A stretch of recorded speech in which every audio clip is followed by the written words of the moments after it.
Hi guys, आज के इस वीडियो में हम दो बहुत ही महंगे और इंटरेस्टिंग फोन्स का कंपैरिजन करने वाले हैं, जो कि है OnePlus 15 और iQOO 15। दोनों ही फोन्स काफी टॉप नॉच स्पेसिफिकेशंस लेकर आते हैं, बट दोनों में से कौन सा बेटर है, इस सवाल का जवाब मैं इस वीडियो में आपको दूंगा। और इवन अगर आप में से कोई ये फोन नहीं भी खरीदना चाहता, तब भी इस वीडियो को देखना, बिकॉज इस वीडियो में मैं आपको बताऊंगा कि आप फोन्स को किस तरह से कंपेयर कर सकते हो। और अगर आपको वीडियो अच्छी लगती है तो वीडियो को लाइक करना मत भूलना, और ऐसी वीडियोस हम चैनल पर रेगुलरली डालते रहते हैं, तो चैनल को सब्सक्राइब करके बेल नोटिफिकेशन को ऑल पे जरूर कर देना। तो चलिए वीडियो को शुरू करते हैं।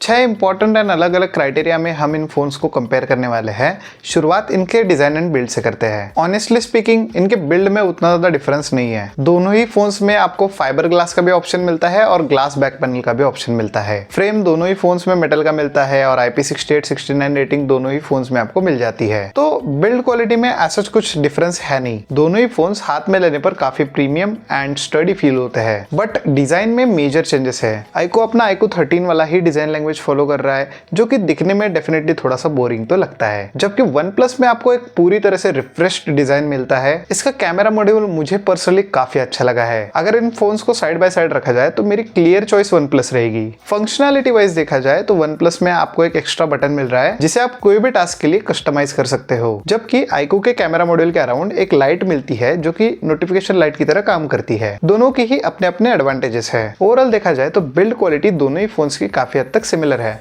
बट OnePlus का डिजाइन मुझे काफी बेटर लगा। आपको किस फोन का डिजाइन बेटर लगा कमेंट्स में जरूर बताना।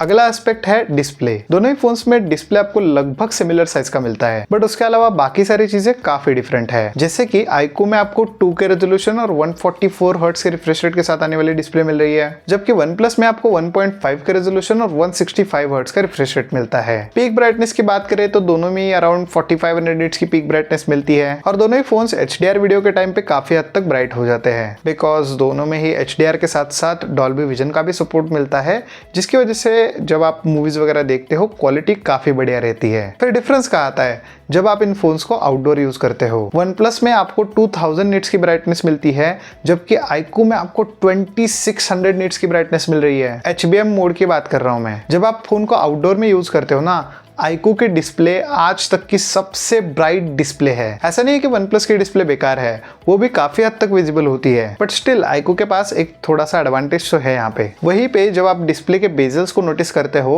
तो OnePlus के बेजल्स बहुत ही ज्यादा कम है, जबकि iQOO में ऐसा फील होगा आपको कि और थोड़े से बेटर हो सकते थे। बट ऑनेस्टली स्पीकिंग उतना ज्यादा फर्क नहीं पड़ता उस चीज से। दोनों ही फोन्स पे जब आप मूवीज वगैरह देखोगे काफी हद तक एंजॉय करने वाले हो आप। इसके अलावा दोनों में ही आपको स्टीरियो स्पीकर्स का भी सपोर्ट मिलता है, जिनकी क्वालिटी काफी अच्छी है। यहाँ पे मैं कह सकता हूँ कि OnePlus के स्पीकर स्लाइटली बेटर है।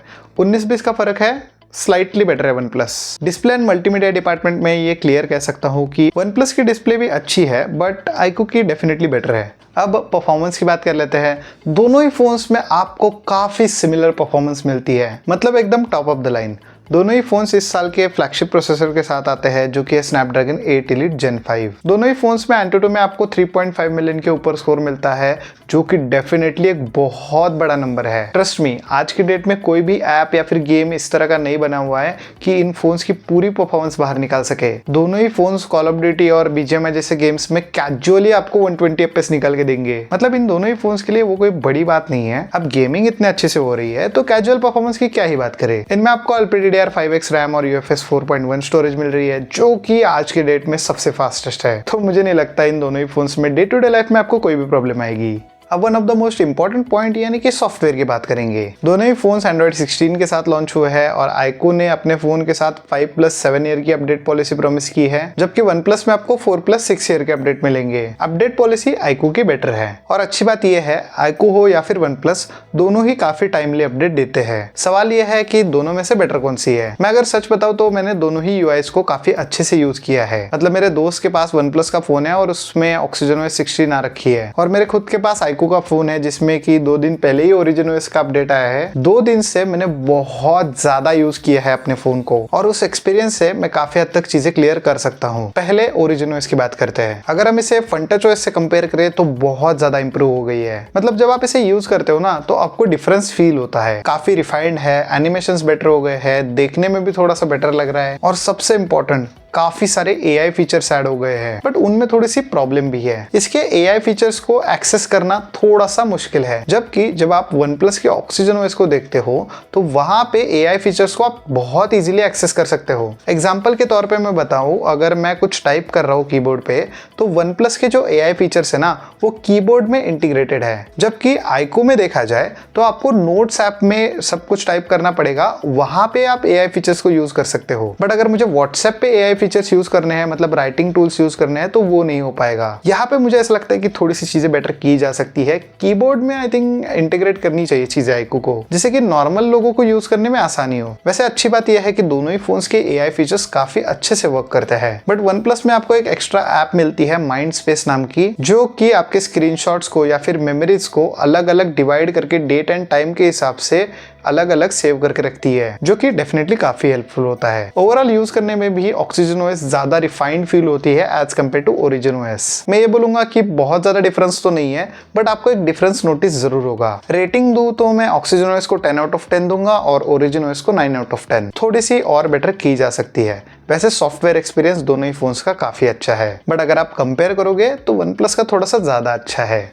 बैटरी एंड चार्जिंग डिपार्टमेंट की बात करें तो OnePlus में आपको 7300 mAh की बैटरी मिलती है, जबकि iQOO में 7000 mAh की, एंड दोनों के साथ आपको बॉक्स में 120 वॉट का चार्जर मिलता है। यहाँ पे एक डिफरेंस है, iQOO के साथ जो आपको चार्जर मिलता है वो Type-C to Type-C केबल के साथ आता है। इसका मतलब ये है कि अगर आप चाहो तो इसके चार्जर को यूज करके अपने लैपटॉप को भी चार्ज कर सकते हो। आप ये चीज OnePlus के चार्जर के साथ नहीं कर सकते। इसके अलावा बैटरी बैकअप दोनों ही फोन्स का काफी हद तक सिमिलर होता है। चाहे आप इन्हें कितना भी हेवीली यूज कर लो, आपका एक दिन आराम से निकाल देंगे ये फोन। इसके अलावा इनके चार्जर्स को यूज करके आप इन्हें 45 मिनट्स के अराउंड फुल चार्ज कर सकते हो। दोनों ही फोन्स वायरलेस चार्जिंग को भी सपोर्ट करते हैं, तो अगर आप चाहते हो तो यूज कर सकते हो। बैटरी एंड चार्जिंग डिपार्टमेंट दोनों ही फोन्स का काफी अच्छा है। अब लास्टली अगर कैमरास की बात करें तो दोनों ही फोन्स में सेटअप तो सिमिलर ही मिलता है, मतलब दोनों में ही आपको रेयर में ट्रिपल कैमरा सेटअप मिलता है। तीनों ही कैमरास 50 MP के हैं। इसके अलावा दोनों ही फोन्स में आपको फ्रंट कैमरा 32 MP का ही मिलता है। भले ही कैमरा स्पेसिफिकेशन वाइज थोड़े से सिमिलर लगे, बट रियलिटी में काफी डिफरेंस है, स्पेशली कलर प्रोसेसिंग। दोनों ही फोन्स का अप्रोच काफी अलग रहता है। मतलब iQOO काफी हद तक ब्राइट एंड थोड़ी सी एडिटेड टाइप की फोटो लेता है, जो कि देखने में लोगों को काफी हद तक अट्रैक्टिव लगती है, जबकि OnePlus फोटो को थोड़ा नेचुरल रखने के चक्कर में कलर्स को डल कर देता है, जिस वजह से अगर आप दोनों ही फोन से खींची गई फोटो को साइड बाय साइड देखोगे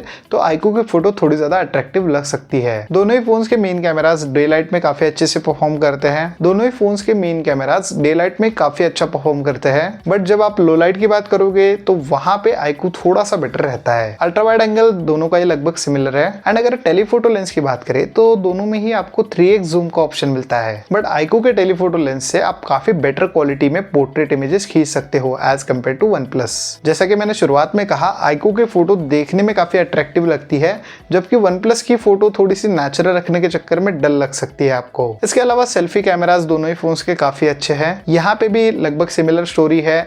iQOO में आपको थोड़े से ब्राइट कलर दिखेंगे, जबकि OnePlus में थोड़े से नेचुरल कलर दिखेंगे। इसके अलावा आप इन दोनों ही फोन्स के सारे ही कैमरास से 4K 60 FPS में वीडियो रिकॉर्डिंग कर सकते हो, जिसकी क्वालिटी अच्छी रहती है।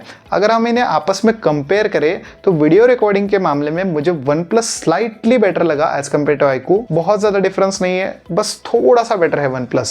ओवरऑल अगर दोनों ही फोन्स के कैमरास को कंपेयर करें तो iQOO का कैमरा थोड़ा ज्यादा बेटर है। मतलब अगर मैं iQOO को 10 आउट ऑफ 10 रेटिंग दूंगा तो OnePlus को 9.5 दूंगा। बहुत ज्यादा डिफरेंस नहीं है। तो देखो, दोनों ही फोन्स में आपको दो एडवांटेजेस मिलते हैं। पहले OnePlus की बात करें तो उसकी ब्रांड वैल्यू बेटर है, एंड सॉफ्टवेयर एक्सपीरियंस अगर हम iQOO से कंपेयर करें तो OnePlus में काफी बेटर मिलेगा। वही अगर हम iQOO के एडवांटेजेस की बात करें तो इसमें आपको स्लाइटली बेटर कैमरा मिल रहा है, डिस्प्ले भी स्लाइटली बेटर है, एंड इसके अलावा 1 साल के अपडेट भी ज्यादा मिल रहे हैं। फ्रैंकली स्पीकिंग इन दोनों में बेटर डील तो OnePlus 15 ही है। मुझे अगर किसी को रेकमेंड करना हो ना तो मैं OnePlus 15 ही करूंगा, बट अगर मुझे खुद के लिए कोई फोन बाय करना है उस कंडीशन में मैं iQOO को चूज कर सकता हूँ, बिकॉज पिछले 3-4 सालों से मैं iQOO का फोन यूज करता हुआ आ रहा हूँ और मेरा एक्सपीरियंस काफी अच्छा रहा है। ज्यादा कंप्लेंट्स नहीं है मेरी, और इसकी कैमरा क्वालिटी सचमुच काफी अच्छी रहती है। एटलीस्ट मैं तो इससे काफी सेटिस्फाइड हूँ। आपको इन दोनों में से कौन सा फोन बेटर लगता है कमेंट सेक्शन में जरूर बताना। अगर आप में से किसी ने इन दोनों में से कोई फोन खरीदा हुआ है तो अपना एक्सपीरियंस जरूर शेयर करना कमेंट सेक्शन में, जिससे कि जो लोग ये फोन खरीदना चाहते हैं उनकी हेल्प होती है। बाकी ये वीडियो आपको अच्छी लगी है तो वीडियो को लाइक जरूर करना, और ऐसे अमेजिंग वीडियोस के लिए